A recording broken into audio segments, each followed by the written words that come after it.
Hey friends, welcome back to another episode of Trades Talk. Got a very special guest in the studio today, Bob Grover with Pacific Landscape Management and the Osprey Group. Bob's an absolute legend in the landscape industry, and if you don't know about Bob, well, you're going to find out today. So I'm just going to bring him in and start chatting. Bob, welcome to Trades Talk.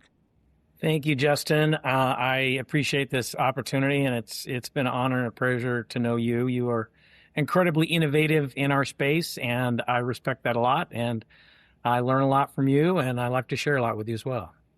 Well, thanks, Bob. I sincerely appreciate that. It means a lot coming from you. I've looked up to you and a number of what I would consider legends of the landscape industry for many years. You've guided our industry in such a great way through all your work with NALP and other associations, along with, I think, building one of the premier landscape companies in the world. You've set a really great example.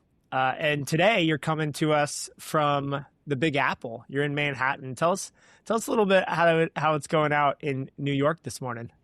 Well, it's sunny. It showered a little bit last night, but we walked to dinner and it didn't bother us. And I'm here partly, and we'll talk a little bit about my story. I'm in aiming toward retirement, and one of the things, my wife retired as a school teacher about 10 years ago, and I'm trying to wind things down. And one of the things that we both love to do is travel.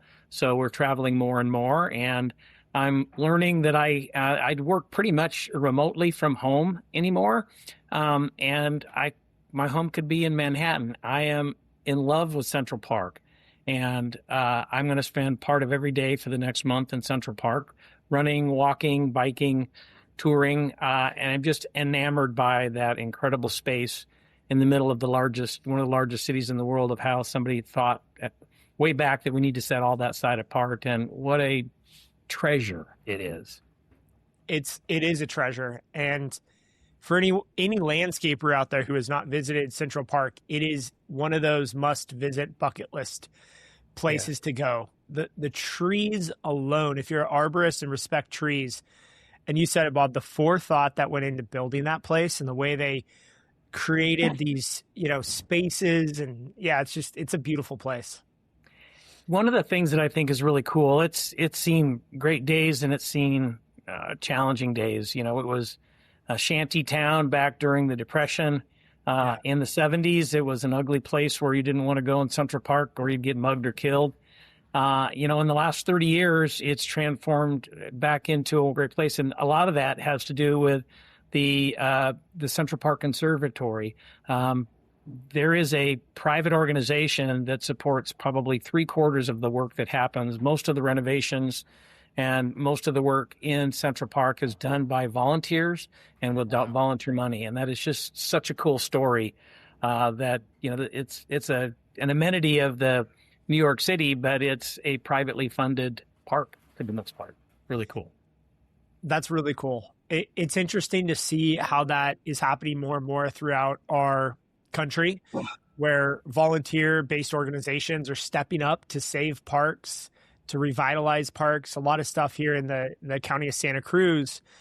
There's an organization called Friends of Santa Cruz County Parks, and they have been going and building new parks, renovating parks that desperately need renovation.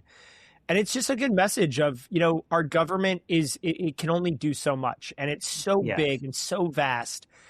As beautifiers of our communities, I think it's up to us to step up and really help to beautify our spaces. Yes. So let's go way back, Bob, to when you got your horticulture degree. You're very proud of your state and your college up in Oregon State, I believe, correct? Yes.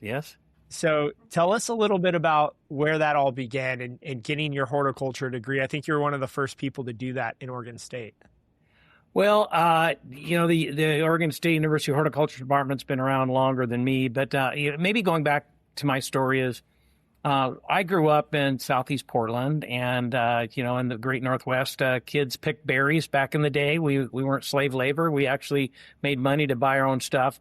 I transitioned into a paper route because I didn't like to pick berries. And when I was about a sophomore in high school, I wanted a real job. And the closest job to me was a retail nursery about 2 blocks from my house. So I went there and I was a carry-out. I helped people take plants to their car. And over the rest of my high school career, I fell in love with plants. I was an outdoor kid. and thought, hey, maybe I should make a career out of this. So I enrolled at Oregon State and focused on a degree in horticulture, thought I was going to be a nurseryman, and went back to my retail nursery that next summer. And retail nurseries are really busy in the spring, and they calm down a little bit in the summer. And they said, well, we don't really have work for you this summer in the nursery, but you could go into the landscape department. So I did that my summers and transformed from wanting to be a nurseryman to being a landscape contractor, and graduated and, spent the last 40 years working in the landscape industry and absolutely love it. And, this business started out being a love of plants, but it quickly became an opportunity, a love of people, helping our customers, and helping our employees develop and find great careers in this industry. And if I go back in 1983, a long time ago when I graduated, and I would be at a social event and somebody would be chatting with them, and you always ask, what do you do for a living? And, well, I'm a landscape contractor. And usually the answer was, oh, like, I thought so much of you before you told me what you did, because we have such historically a lack of respect of what we do. They think that we're all a bunch of hacks with a beat up old pickup truck and a lawnmower.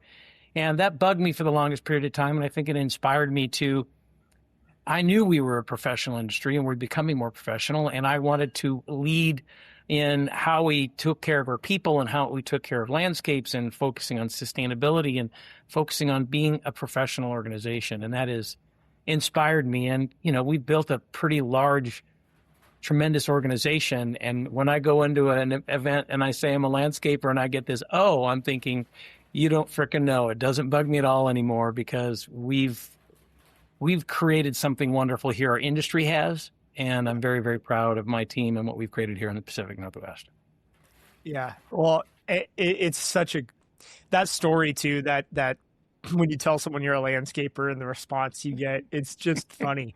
Especially they have no idea how sophisticated you have to be today to run a landscape company. In Portland, Seattle, we have 500 employees, and oh gosh, today was really rainy. I bet that sucked working outside. It's like, I work outside in my own yard on a sunny day. They have a vision of you pushing a lawnmower, riding a zero turn, and you're like, man, if it was only that easy, if only I could go back and just work in the field. Yeah.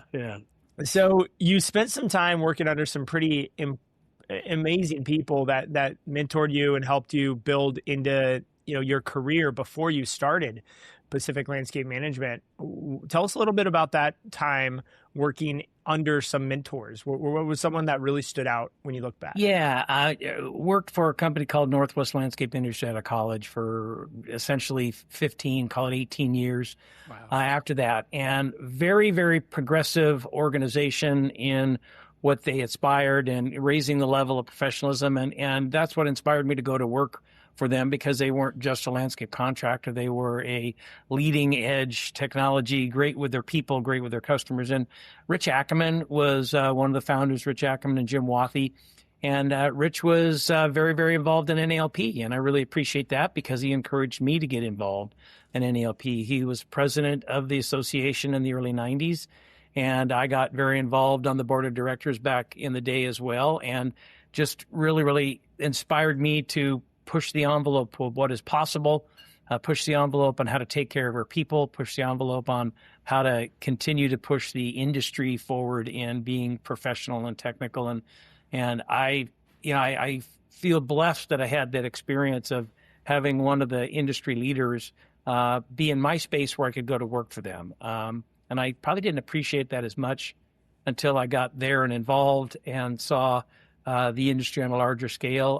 But I feel so fortunate that I had the opportunity starting my career working for a great organization with great people. Wow.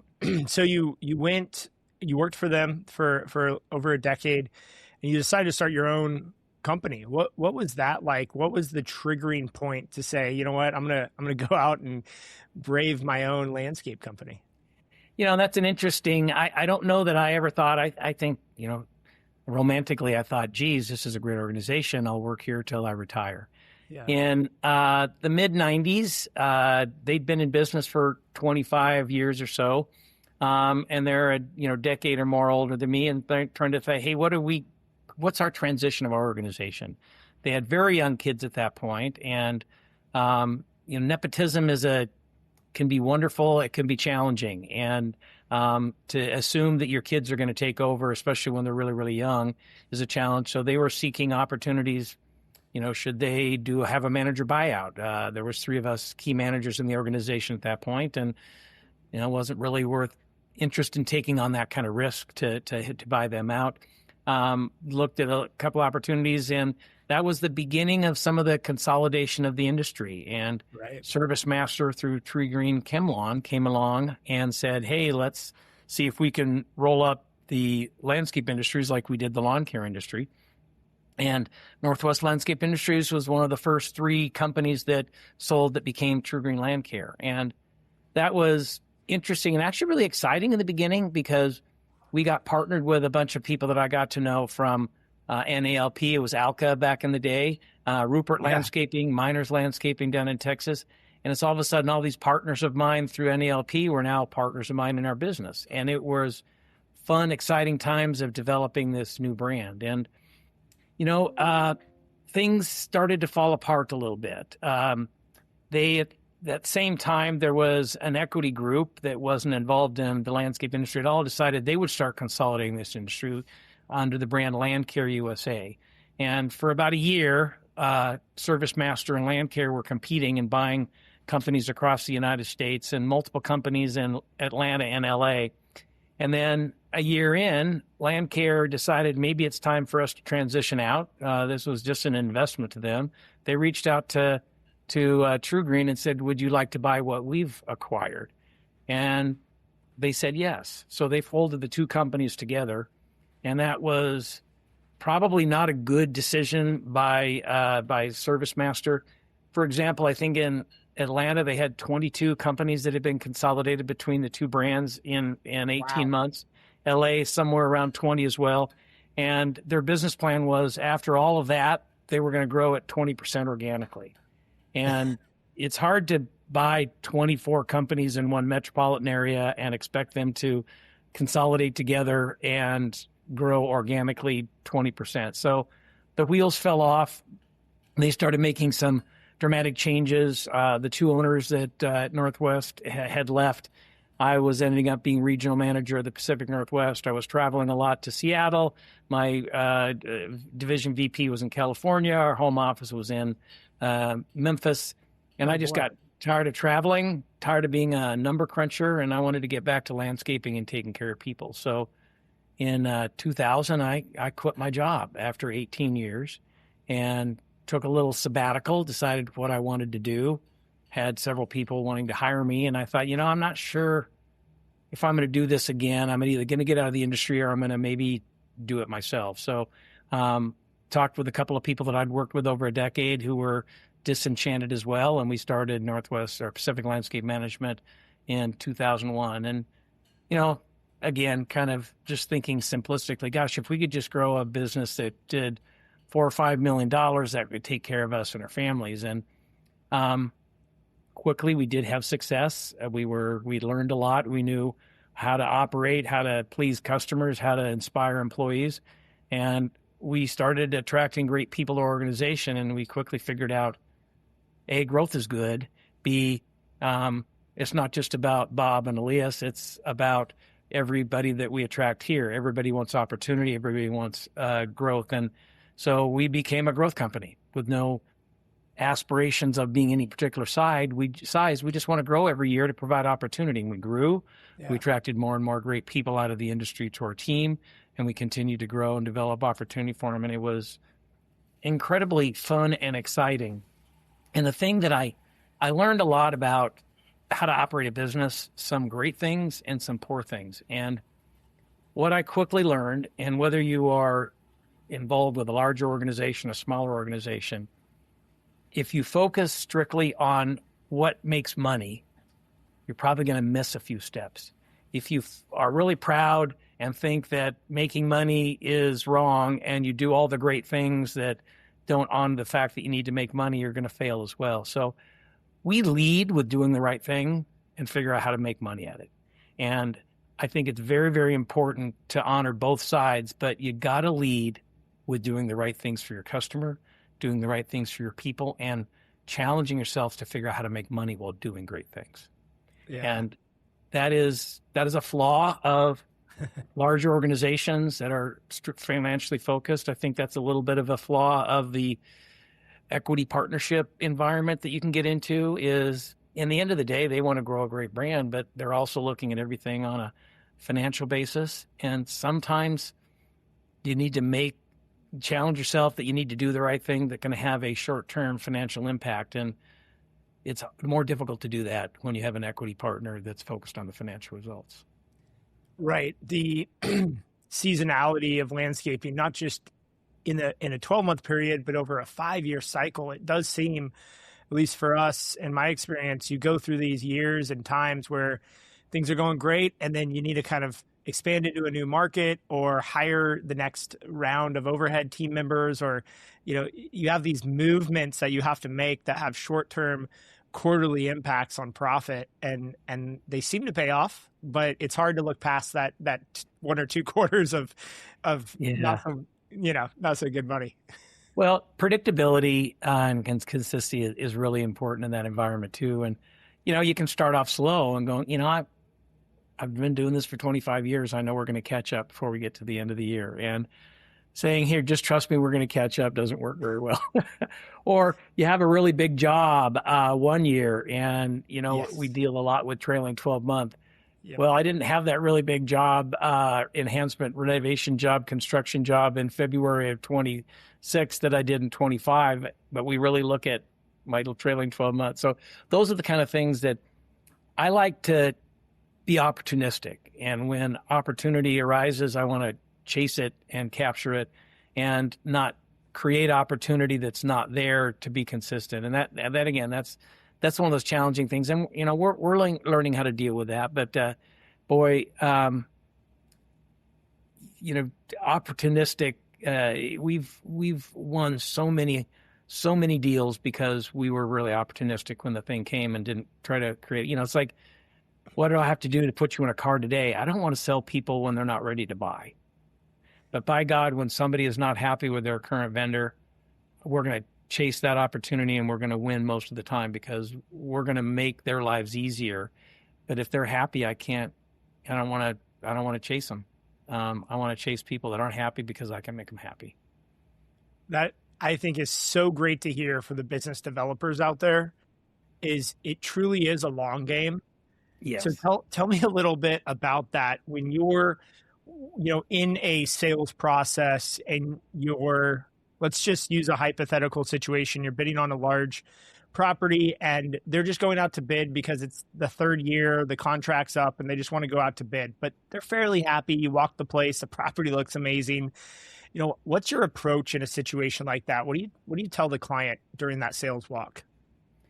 Well, that's I think a really good question that I wish I had the statistics because I'll say in big generalities is we probably less than half or maybe less than a quarter of the work that we've sold over our history has been in a competitive bid relationship.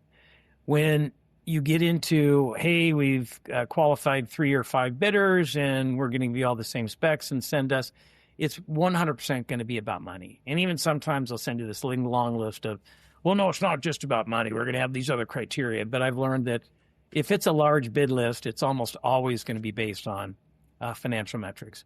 Yeah. Where we've sold most of our work is a lot of times it's when we were on that bid list. We weren't selected because we weren't always low bid.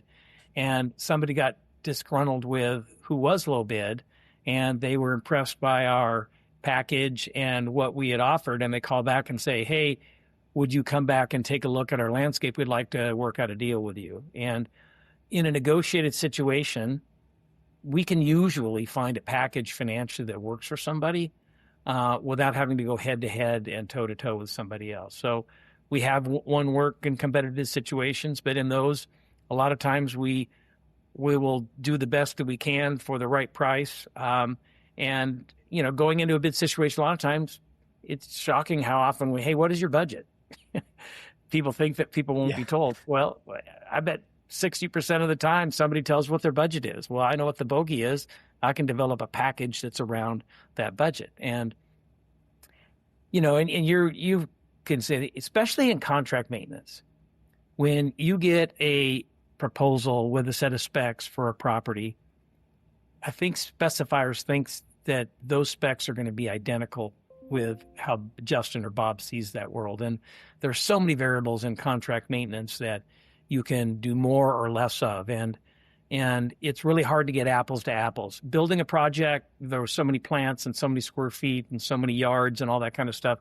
It's a little more consistent with specifications for an installation project than it is for a maintenance project. And we've just found we want to find people that are not happy, and we want to find out what their budget is, and we will give them a package. We believe that we can give people more value for a dollar because of our efficiency and our sophistication. So all else being equal, for the same dollar, you're going to get more from us. I love that. For the same dollar, you're going to get more. And when you're in a negotiation and you're invited back because they really like what you do, and I think a lot of our listeners find themselves in this position because people who listen to this podcast are people who are trying to be better and raise the bar. And when you do that, I think you put off a different aura during that bid walk, and people pick up on that. So let's say you get invited back, you're a little bit high.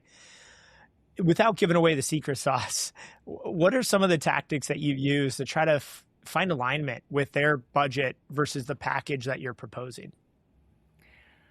I don't know if I can answer that question specifically, but one of the things that we've found is when there is a wide variation in the pricing in, say, a competitive bid, one of my simple lines is, we all sell labor. We all have to pay similarly labor costs. And sometimes people will say, well, we're a large company. We have strong buying power, for our fertilizer, whatever. In contract maintenance, maybe 5% of our cost is material, and the rest of it is labor and all the supplies that goes in and around labor. And so to have somebody be 20% lower, you're not going to get the same number of hours on the property, and we're pretty comfortable for the same number of hours we're going to get more accomplished. So I'm always challenging people with that phrase of, if the price is a lot less, you're probably going to get less. Let's talk about the specifications. Let's talk about your site. What is really important to you on the site and what is less important? And it's really interesting to dig deep into what they honor and what they like, what their tenants like and appreciate, their employees like and appreciate, their buying public coming in. What are they trying to accomplish with their landscape? And it may not be specifiable, but I can figure out with what they're saying, what they really like or what they think is really valuable, that I can internally in my mind within our team adjust the specifications, maybe without rewriting them. And we've also found that if somebody is challenging you on, well, they say they're going to mow, 34 times and you're only going to say 32 times, that we're probably going to fail in that scenario too. Is we're going to make you happy. We're going to keep your landscape looking nice. We're going to communicate with you to make sure that we are giving you the focus and attention on those areas you need to it. These are specifications that give you average of a similar project of what we might do, but we're going to vary them. If we're going to mow weekly, we're not going to mow it twice weekly, but we're going to mow it weekly. But when we show up, if it doesn't need to be mowed today, we're going to do something else that's going to make the project look better. So we're going to vary the specifications to give you what you want when you need. And when you've got a guest coming into town, or your investor comes into town, or your owner comes into town, and you call and say, I need something special tomorrow, and tomorrow's motor service day, we're going to show up because we're going to listen to what your needs are, and we're going to be heroic when we need to be and try to figure out how to dial that in. And if somebody doesn't have experience with you, it's harder for them to believe that. But a lot of our work comes off of referrals, and we'll also say is talk to Larry, talk to Susan, ask them about their experience with previous vendors when they hired us. So really, really like when people call our references, because it's hard. You're going to trust a reference more than you're going to trust Bob telling you what you're going to do. Absolutely. But I really, really like that take. What I'm hearing is it's more of a dance. You've got to get the specifications, and you have to have a contract, and it's black and white on paper. But on the job site, and I completely agree with this, when you're on the job site and the crew shows up, there has to be some level of decision making happening day in and day out, week in and week out, of what are we focusing on? How does the entrance look? Where does the president park? And where does he walk or she walk from the car to the employee entrance? And maybe we don't need a mow today, but we do need to get in and make sure there's not a weed on site, not even a little one, because we know the general manager hates weeds.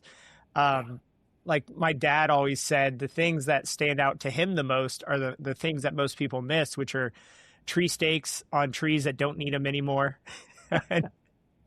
and that one weed. So there is a level of ambiguity that is actually plays in your favor, it sounds like. And when you train your team, and you talked a lot about people development, to see these things, the results tend to show up in the field. One of the things that I think we have really thrived at is learning to communicate, and some of the common complaints I get on Brand X when maybe they're calling us because they're tired of dealing with it. I can't get a hold of my account manager. I've asked my account manager to do this project, and I'm going to pay him extra for this enhancement project, and they haven't got back to me with even a proposal. Or they said they'd get this done by Thursday, and it's a week after Thursday, and I haven't heard from them, and it's not done yet. Of this lack of communication. And I think sometimes people put their head down and they're working really hard and they're focusing on the field and they're managing all this stuff, and they kind of forget they're doing it for a person or an organization, and they forget to communicate that. And I really have strived over our career, and I think our team has done a really, really good job of almost over communicating. I like to tell them what we're going to do. I also like to tell them what we didn't get done, because I want to tell them when they're going to get it done again. If a customer goes out to a site and sees something or other that doesn't look right, and they don't have an answer in their head of why it doesn't look right or when it's going to look right again, they're going to be irritated at our organization. So I'm probably a bigger fan of telling people when you didn't do something or other, because they're going to find out, or if you made a mistake, you broke something or other, you killed something or other. Boy, just call them and say, I'm sorry, but our team was out on site today and they did a lousy job mowing. Or I'm sorry, our team was out on site and I told you we were going to prune that hedge, but they had trouble and they didn't get it pruned. We're going to get that. We're going to have a crew back there tomorrow, or we're going to make sure we get that done next week. When you tell a customer something that they could see on their own that's not going to make them happy, if they know it before they see it, you almost always get a free pass. And so I think sometimes it's human nature to say, maybe they won't catch that I didn't get it done, or maybe they won't, I'll fix it before they find it. They always do. And they call you up and they're pissed. And when I told them before they saw it or called me up, now they're happy because I called them and told them that we did something wrong. And it almost goes against human nature. But that whole theory of tell them what you did, tell them what you're going to do, tell them what you didn't do, give them a plan, make a commitment, remind them that you're going to do it today. If you didn't get it done today, tell them you're going to get back there and do it tomorrow. Is when your customer sees a property or gets a tenant or somebody to call about something, or you want them to know what happened or didn't happen. And the appreciation you get for communication of details. Property managers, property owners, none of them are botanical garden owners. They have a business. They have something or other that the landscape supports, and that's where their focus is.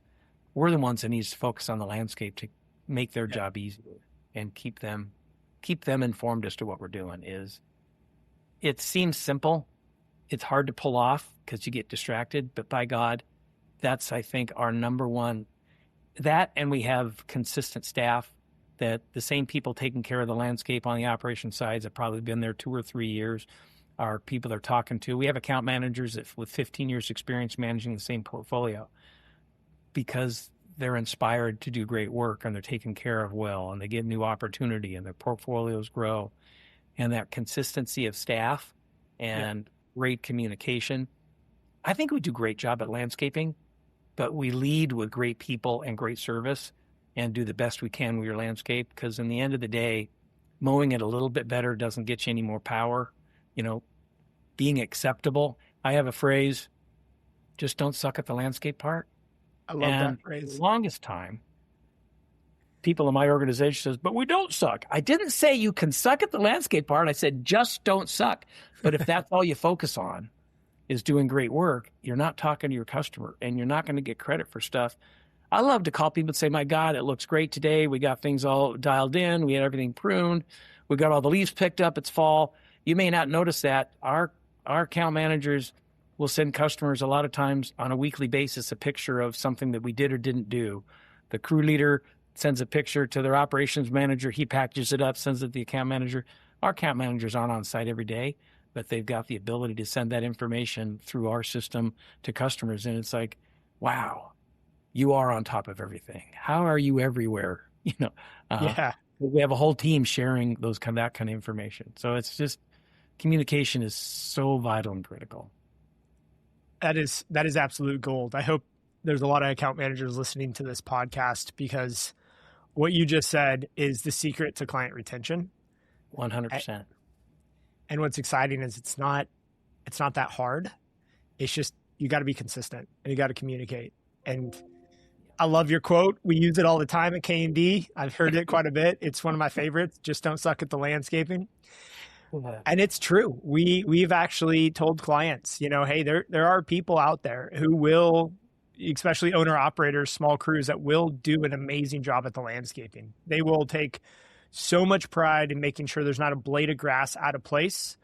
But when it comes to enhancements or an irrigation leak or a question on the invoice or something else that's needed, like a quick update on Friday before the owners come into town for the weekend meeting, they're going to struggle getting those things done and communicating. And so it's kind of, what would you rather have? And I think when we work into that upper echelon of clientele, whether it's a large HOA or a corporate campus, I've found that clients tend to value the communication and the ability to get things done more than just like perfect landscaping.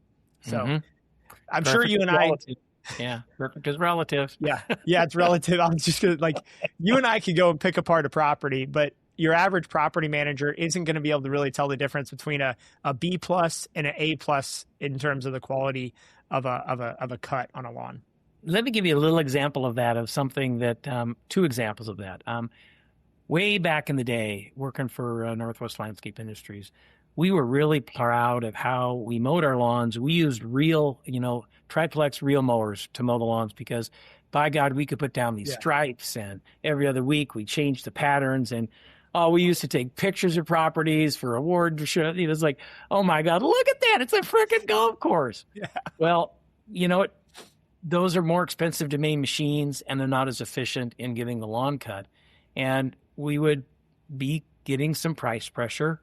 And especially after we started Pacific, it's like, I don't know if we can pull that off. So we, over time, as we built, we cut with rotary cut mowers, and they don't put the same pattern on a lawn as a real cut. Nobody noticed. I was proud of the cross hatching and all that kind of stuff. My customer didn't notice.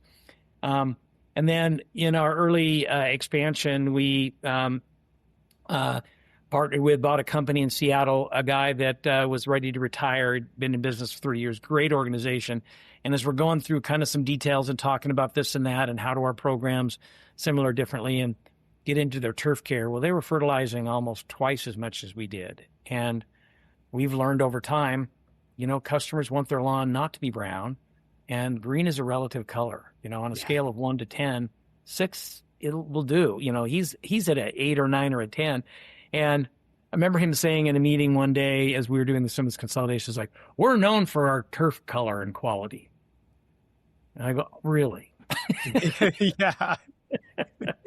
Show me an email, show me a phone call, show me a nice little note that somebody wrote you that says, by God, you've got the greenest grass and I love it. And he shut up, because he is very proud of his turf care. His customers just wants his lawn to be alive and green. So we've learned a lot through that, is don't self-evaluate we used to fill out evaluation forms and send them to our customers. That takes time, and I won't tell you shouldn't do that, but I would rather have a field man or account manager meet with a client on site or talk to them on the phone, tell them what we're doing, ask them if they have any feedback. Don't fill out that form. You're self-evaluating and you're wasting your time. Talk to your customer. Spend all your time talking to your customer and updating your customer on what's going on and what. So tell me more about that. I think that's actually a great point and a bit contrarian to the most of the industry folks I talk to out there that really, they hound this idea of site audits or site recommendations or reviews by your internal team. So tell me a little bit about your thoughts on that. We do site audits. So I don't want to say don't do a site audit, but don't do a site audit that is a self-review. Okay. When you send a site audit saying, hey, the turf is acceptable, the pruning is acceptable, the whatever is acceptable, I think you're more likely to get set up to where a client's going to say, no, it's not. That's not what I wanted. What we do in our site audit is say, here are things that are going on in your landscape that I think you need to be aware of. A lot of times it is not directly selling an enhancement, but it's setting your customer up to know that there's an issue out there that they're probably going to get an enhancement proposal at their next budget proposal around this. Hey, we're starting to have trouble with the irrigation system here. The tree roots are starting to grow up and compete, and I think we're going to need to enhance the irrigation system in this next year or two. Okay, they got a bug in their head that they're probably going to get a proposal. So when they get a proposal, it's not out of the blue that something's gone wrong. So we're not evaluating ourselves. We're letting them know what's going on their property because it's, it could be a weird weather year, weird weather month. It could be, a particular infestation of some kind of an insect or disease. Could have been a heat dome, really hot, really cold, whatever. These things happen, and I'm not sure the typical customer understands the environmental impacts or the fact that things age. If you don't if you don't repaint your building, if you don't update the entrance, if you don't re-roof, if you don't repave, if you don't seal, all these things for the physical structures, we have all those same things in the landscape. And you got to be keeping people informed as to all those things so they're understanding that they're getting older, they're getting out of date, they need to be done. And we, in our revenue stream, where it's about 50-50 commercial contract maintenance to some level of repair or upgrade, we believe that if you don't spend as much on the enhancement, your property will slowly decline over time. And are we focused on selling enhancements? Only when they solve problems for customers or fix stuff because it's got old or modify the landscape because there's something new out there that, irrigation technology, weather-based irrigation, drip irrigation. Hey, let's get rid of the lawn there because it's competing with the trees and the parking strip and the parking island, and you're wasting water. We can see all these various things. If all you do is go out there and do a really great job of mowing their lawn and pruning their bushes, that landscape's going to decline. So you need to constantly be evaluating and communicating what your landscape needs, or you'll get left holding the keys when it becomes an ugly old landscape. And then they blame you for why it doesn't look good. So, and when they come back and say, hey, why? Well, I gave you a proposal last year and the year before that to fix that. Oh, that's right. They can always say no to a proposal. We don't force anybody to buy, but we sure give them lots of options to find the stuff that's important to them. I think that methodology and that approach is one of the reasons why you guys have been so successful on enhancement sales. You mentioned kind of, it sounds like a bit of a 1-to-1 ratio is what you're shooting for on properties, which is pretty high for the industry. It is. And I will tell you, I'm continually scared to death that our customers will someday call me and say, hey, God, all I ever do is hear from your account managers when they're trying to sell me something rather. And we work really, really hard. No, they're constantly communicating. And a part of that communication is a solution to a problem. And it usually starts with a thought and an idea and a conversation that's followed up with a proposal. So when they get that proposal, they're expecting it, they're wanting it. They may not be able to afford it, but we've not just led with proposal after proposal after proposal. It's a conversation that leads to a proposal, and it's a solution to a problem. It's not an enhancement of revenue. Yeah, that's well said. I think so let me ask you this. When you are purchasing and partnering with a new company in a new market, and you see that their enhancement push through is only 10 or 15% of their revenue, do you see and think immediate opportunity there? And have you seen post-transaction companies increase their enhancements by applying this methodology? That's probably more a concern than an opportunity, because okay, if we partner or we buy another company and we turn around and start changing, that dynamics of getting more and more proposals, there's probably opportunity there, but it's going to take a while to get people to understand and appreciate and believe that. So I will say that our first acquisition was in Seattle, and our original plan was to grow into Seattle exclusively. And we found a couple of small companies, one that was ready to retire, one did mostly construction and had a growing maintenance piece that they really were construction people and wanted to sell that off. So, and neither of those had really great enhancement upsells. And, that was 4 years ago. And our enhancement upsell percentage and our acceptance of thoughts and ideas on that has gotten better, but it's a slow process. People can't go from spending 50% upsell to 100%, in 1 year. It takes a while. You have to train them and teach them that these are investments as opposed to that. So as we've looked at, and we've been very, very careful in our acquisition activity, and there are actually, honestly, some groups that we saw that, have a 30% upsell percentage. It's like, it's going to be challenging to turn around and take too long to turn around. And that's a signal that maybe that's not the kind of company that we want to partner with. There might be opportunity there, but that's not their culture to solve problems for their customers, and it's going to be a long time to turn. Wow, that's great insight. I think that's the experience talking versus, someone with myself. I haven't purchased or transacted a company. So I see opportunity. Oh, we can increase their enhancements. You see, their clients have been trained and their employees have been trained maybe not to do that. So that's going to be more of a lift than an opportunity. I think that's really, really well said. Since we're on that topic, example of that is, especially one of the things that we've done over the last, maybe a decade and a half is we have an account manager that manages the properties for the customer. He's the primary client contact. All the communication goes to that person. He does not manage the field. He's partnered up with a field manager that he's operationally focused, and he manages the field. He schedules the work. Those two communicate back and forth. Smaller companies, and sometimes the same person does both. And what we found is if you do both, you're probably more an operations person than an account manager. And you're going to focus on that, and you're going to be offended by solving problems because you're doing a great job managing the work, and talking to the customers is secondary versus that, making that landscape so perfect. So we've set that up to work separately. So we want people that like to talk to people, that like to solve problems, that want to communicate and immerse themselves into that. They need a partner that's going to get the work done out in the field.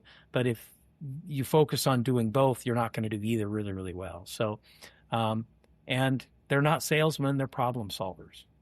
And a lot of times problem solving does cost some money. We'll have customers calling us saying, hey, I'd like to do X. We'll say, I'm not sure that's a really good idea. How about we give you a color out? Tell me what you're trying to achieve, and let me see if I can come up with a more cost-effective or a better long-term solution to what you just suggested to us.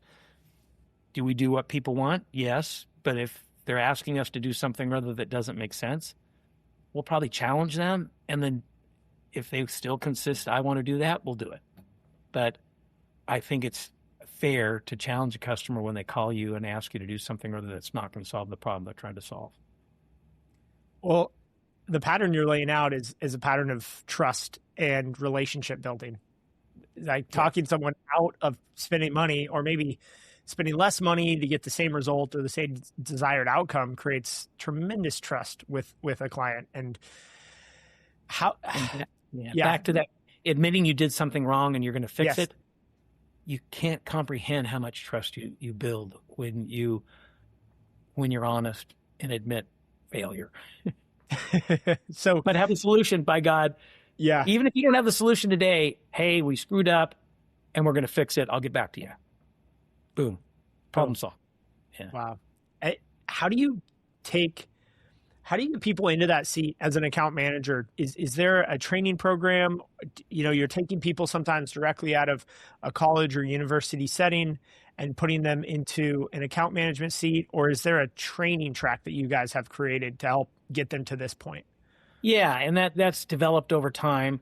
We used to run folks through, they would be maybe a site manager on a large site or a large portfolio, and they would take over some of the field manager operational responsibility and the customer contact responsibility. But again, we're setting themselves up of saying you have to understand the operational stuff well enough to be able to manage operations. One year, we had somebody that was actually going to school at a community college, interested in being a designer. So we had her working in our design and estimating department. And the hit manager of that department came to me one day and said, hey, Molly's getting ready to graduate. And I know that she thought she wanted to be a landscape designer, but I think she'd be a great account manager. I think you should talk to her and see if she'd like to do that. And we did. And she went into account management, and she's had a great career. And since she came on, I think we've had a dozen account managers hired and developed in that period of time, and we run them through the design and estimating department. They get to understand how our bids work, how the Aspire system works, how the communication works, and how all that kind of stuff.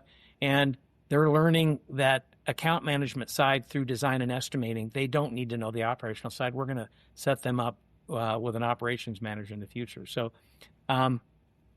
we hire most of them out of either 2 or 4 year schools today.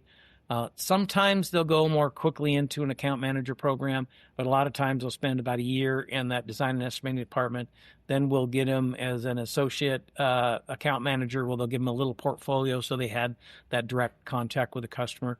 And when they have success at that, we'll give them a full-on portfolio. So it's a little bit of baby steps along the line, but we want to make sure that somebody understands our system, understands our philosophy, what and how we sell things before we actually throw them out there.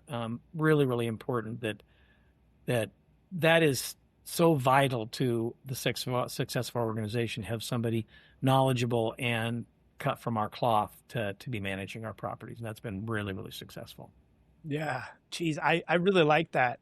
It makes sense that the design and build kind of side where you're designing and pricing and working through enhancement type projects leads you into becoming a great account manager. So you can identify the opportunities in design and propose those. What we've also found is, surprisingly, in the landscape contracting programs at community colleges and universities, a significant portion of them aspire to be a designer. And I don't want to disrespect a designer or a landscape architect, but in our commercial contracting industry, there's a little bit of a glass ceiling at a designer. There is not a glass ceiling in an account manager. So their career opportunities, you get to do a lot of design as an account manager through solving problems. If you just want to sit down and do all the fancy drawing of designing all day long, but if you want to inspire customers with some design, some of our account managers do some of their own design. They still use the design and estimating department, but they'll start with a thought and an idea, and it's a great career option. We have some people that will probably retire as an account manager making good money. You can also become a branch manager, go up the one thing that we found, I'm maybe going down a little bit of a rabbit hole. We've tried to design our program where you can make, I have an account manager making $150,000 between the salary and the compensation and all that kind of stuff. He's not going to be a branch manager. He is an incredible account manager. Branch managers need to work through people. that's not that's not a slam of saying he's not that kind of person, but he is so passionate about his property, so passionate about that customer relationship. And he knows that, and he's very happy where he's at, and he's going to make good money, and he'll retire as an account manager. And we have other people that are great to work through people, and those are going to become branch managers. I love that. It's an amazing time in the landscape industry where people can make that type of money being an account manager, and make it make sense on the profit and loss sheet too, to the investors and the owners. And I'm just so excited about where the industry is going, because I just see this becoming more and more of an opportunity with the technology. And you guys have been on Aspire for a very long time, correct? Yes. Yeah. So what has that allowed you to do specifically with an account manager book of business, and the data that comes out of a system as robust as Aspire? How does that help you guys run a better business, having a technology that you can build on? In a couple of ways. I think first and foremost, it helps us be way more consistent with the proposals, whether it's a maintenance proposal or an enhancement proposal going out the door, that we build templates within Aspire for various types of commercial maintenance programs and all of the associated enhancements. Back in the day, you'd start from scratch. Okay, we need to do a lawn renovation. What do you need? Well, I need this much and I need that much. And you'd put it together, and you'd have 5 different account managers coming up with wildly different approaches for the same problem. So with an Aspire, we're going to get pretty close to the same result, because we have over time evaluated each of those programs and dialed in those templates to get you to the right solution, the right number of hours, the right amount of materials, and then the right description what you're going to do. And they're all a little bit different, but if you're starting from something really consistent, and then if that particular type of work is underperforming, we can evaluate, do we need to update are we over estimating or underestimating different aspects of it. So it's helped us be really, really consistent. And then it also helps us evaluate, where are we making money or where are we not making money? Again, we're wanting to sell the right stuff to the right people. So we're not going to necessarily choose, let's sell this because it makes more money, but let's determine if it's not making any money, we got to figure out, or if we're not selling enough of it, we got to reevaluate. Maybe we think it's important and valuable, but if the general customer base isn't thinking that, maybe take that off of one of our menu items. We thought it was great, but nobody's buying it. Or this is really great, and it's not making enough money to justify the effort that goes into it. Let's adjust that to make sure that we're charging the right amount of money. Even on the other side, it's like there's occasions it's like, man, we've overestimated what it takes to do this type of work. We can sell more of it if we adjust that down to make the reasonable level of profit. Let's not just accept that there's over profit. That's over profit is missing the opportunity of selling more. Right. I think that awareness of your numbers and, profit per property and profit per service, having that clarity as an owner and operator of a company is incredibly valuable. And I look back to pre-Aspire, and I can't even believe we ran so blindly on certain properties and certain services. So those thinking about getting on a new system, and maybe you're operating out of QuickBooks and spreadsheets, it's definitely worth the dollars. It comes back to you at least 3 or 4-fold in terms of the price you pay. Yeah. So Bob, a lot of people right now are in the spot where they've grown a nice company and they're looking at potentially exiting or partnering with a strategic platform. And, they're maybe at a bit of a loss of what are they looking for and how do they go through this process.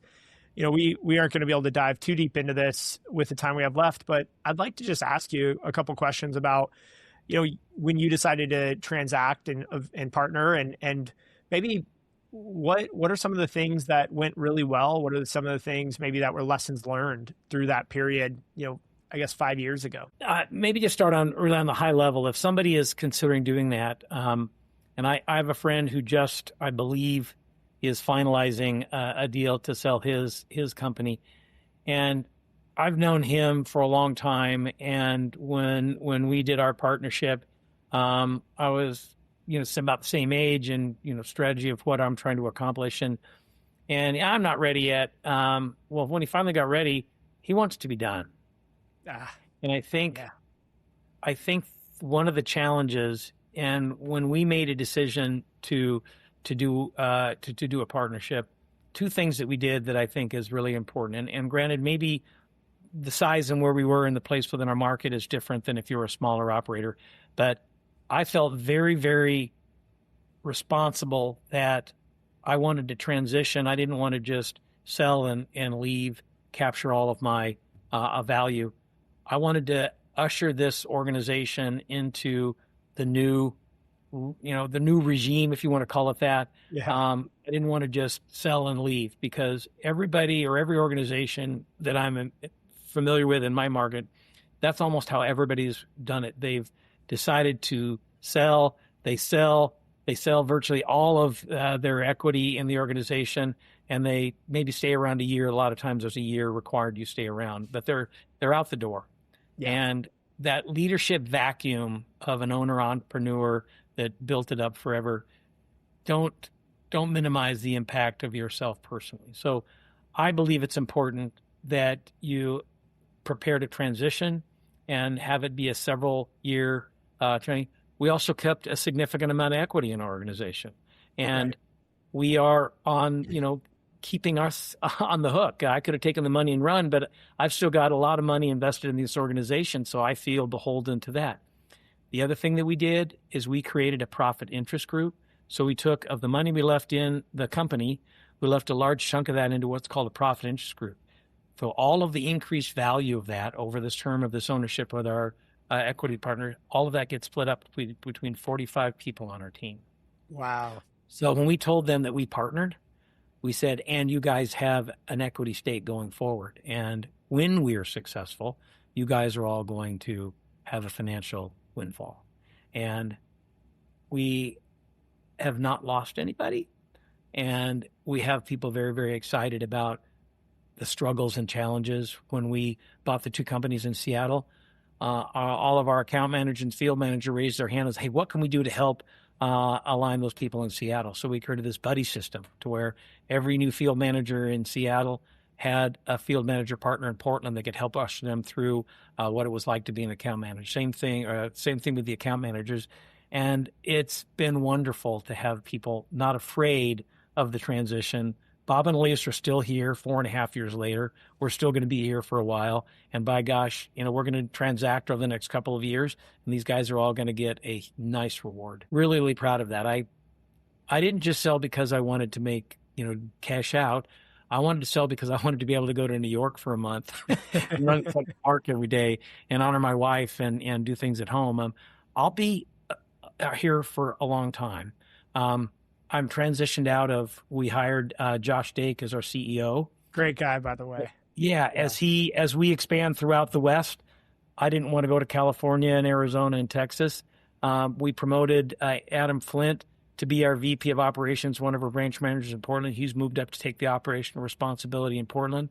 And Tom DeMecco is our regional VP in Seattle. He came on board when we hired those two. He and I had worked together way back in the day at True Green Land Care. Oh, wow. So he's VP of Seattle, Adam's VP of Portland.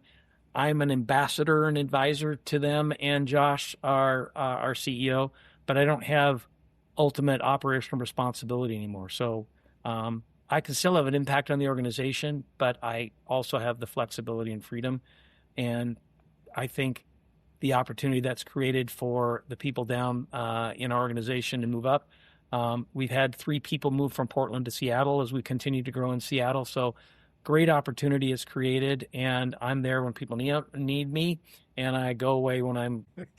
I can see the pride on LinkedIn when you post about your team and what they're doing. And I think that ambassador role fits you so well at this point of the career. And this is a really great model that I think a lot of others can learn from on how to go from a solo company to then a platform company and do it in a way that's elegant and graceful, and that keeps the people that helped build the individual company around to not just build the platform, but ultimately be rewarded when that platform transacts for a second or maybe third time. Yeah. We didn't get here by ourselves. and by God, we're not going forward by ourselves. So I think those are really important things. Think about your team, think about your customers, think about your organization. My legacy is that this is going to be great when I help transition it into a great organization. That is ultimately the level 5 leadership that Jim Collins talks about. It's the difference of being a great visionary and a great leader is level 4. Level 5 is being able to transition that leadership and guidance and visionary to the next person in line. Yeah. So as we start to wrap up, Bob, I just would love to hear, like, what are one or two things that you look back on over the last 30 years that have really shaped your career? Was there a property that you landed at an early point in your career or starting, Pacific Landscape, that just moved you into a new level? Was there someone you hired? As you look back, what are one or two or three things that just jump out as pivotal points in your career? I'd mentioned I learned a lot from the group that I worked with at Northwest Landscape Industries and Rich Ackerman and Jim Waffey. So I really appreciate the base that I developed working for somebody else and the opportunity that they gave me to learn. I think one of the greatest opportunities or decisions I made, my business partner, Elias Godinez, is a very special person. He's a Mexican national. He's a U.S. citizen today. He immigrated here. I got to know him at Northwest Landscape Industries, I think in 1990. He joined, and we worked together there, and he rose up through the ranks. And when I was getting ready to think about I wanted to do something on my own, I didn't want to do it alone. And he is two pieces. He's an operational expert in our field, but more than that, he is a inspirer of people. And to have an immigrant be part owner in a large organization like us, to be that role model of that anything is possible if you are an immigrant to the United States.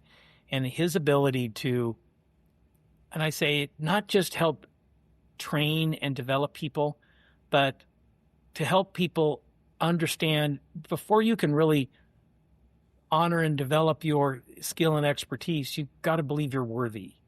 And I think that is such a key piece that he shows people of, yes, you can learn English. Yes, you can learn technology. Yes, you can get certified here. You are good enough to do that.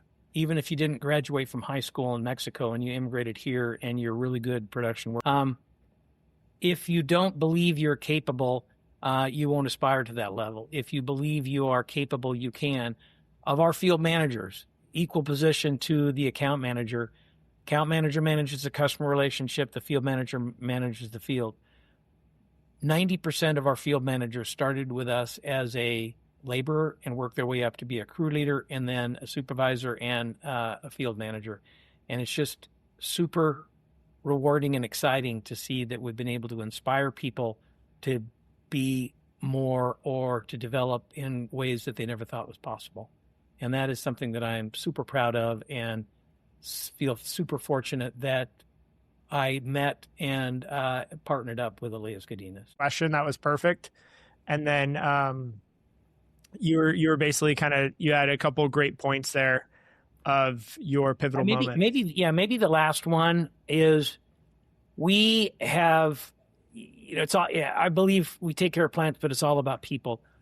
We have always, when a great person comes along that is interested in joining us or somebody that we are maybe recruiting from within the industry, we're going to find room for great quality people because that's what we are. We're a collection of great people that do great work for our customers.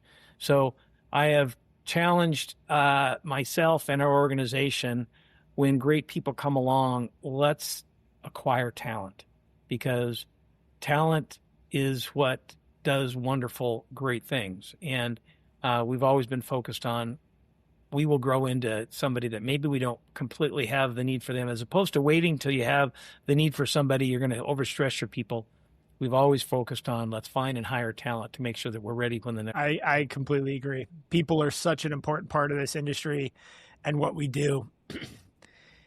And on that note, what's your process when you go to identify great people in terms of trying to hire and recruit them into the organization? What are some characteristics that you really look for when trying to hire someone? I think first and foremost, some of our best hires have been people that have been hard to compete against, that maybe they're working for a competitor and we've not been able to penetrate their particular portfolio. It's like, oh my gosh, this is somebody that is dazzling customers. This is somebody that we want on our team. Also, a lot of people have come with our employees have relationships. Hey, I worked with, this person at this other company. I think he's somebody that would fit within our organization. So it's a collection of seeing within you in the industry and seeing their strength, or having them in a relationship with one of our people who thinks that they are really great and would fit within ours. So that's, I don't look at resumes.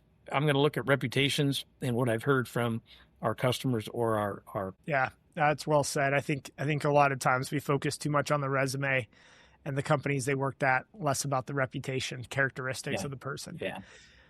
So, Bob, you're the chairman of Osprey Landscape Group, and you guys are operating in the greater Western United States. If someone's listening to this podcast and they're in the West and they're thinking, hey, I've been looking for a strategic partner, can you tell us a little bit about Osprey and what you guys are about, the focus of the platform, so people listening could potentially reach out if they're interested in joining? Yeah, we are looking to expand throughout the West and Southwest. So we would like to be in California. We would like to be in Arizona. We're in Texas, maybe Nevada. And what we're looking for at this point is we'd like to find a platform in each metropolitan area. And it's going to be ideally somebody that is not necessarily ready to just sell and leave, but looks like for a partner to help transition out like I am. Would like to have somebody that has a good reputation in their market that we could help build around and support. Sometimes we can bring support to the table, whether it's financial support, whether it's sales support, whether it's benefits and operational support. The larger an organization has given us the ability we have a very gifted HR manager, a gifted CFO, a gifted fleet manager, a safety and compliance manager.